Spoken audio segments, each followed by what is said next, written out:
So the bigger challenge for us is how do you retain people? Because many a times the freshers, when they come in, within 6 months, 1 year after you train, they leave. Yeah. So that has been a big challenge, which we are still trying to address. We are thinking of looking at some kind of a retainership, at least 3 years. Won't work. Huh? Won't work. I don't know. So I'm just saving you time. Yeah. Okay. Fine. So that's why I was just trying to figure out how do we do this. So I want you to understand this.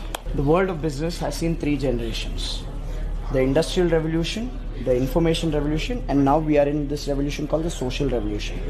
Industrial Revolution, people took a job for survival. They wanted basic necessity of roti, kapda, makan. So they went in and they worked in a workplace, and they didn't leave that workplace even if the boss was abusive, and even if the boss would physically beat them up, people would not leave. That was the era of boss is always right. Yeah. Because opportunities were less. Yeah. That is pretty much the grandparents of today's workforce. Then came the Information Revolution, where all these IT companies, brands started building, and the workforce then came to work not for survival because their parents took care of survival. This workforce went to work for standard of living. Basically get a good enough salary to pay the house EMI, the car EMI, children's education loan. Pretty much your generation. You went to work for that, for standard of living. Absolutely, yeah. Now in this generation, loyalty reduced. Now the truth is that loyalty never existed in the first place.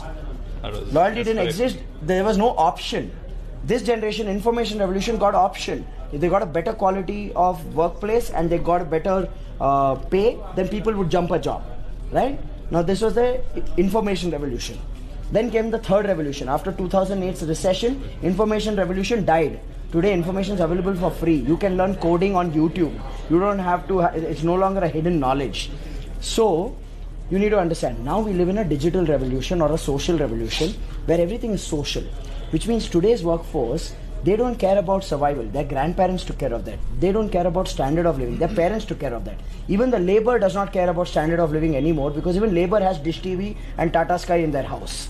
So if you'll say, I'll cut your pay, or if you'll say, I'll bind you with a contract, they will say, thank you so much, I'm finding another job. Today's workforce needs something else. They want quality of life, not standard of life. Standard of life, parents took care. Today's workforce is thinking quality of life, which means quality of workplace, which means quality of job, quality of environment, quality of role, opportunity, learning and rewards, all of that. Unless you don't have a mechanism for that, you will always grapple with this retention.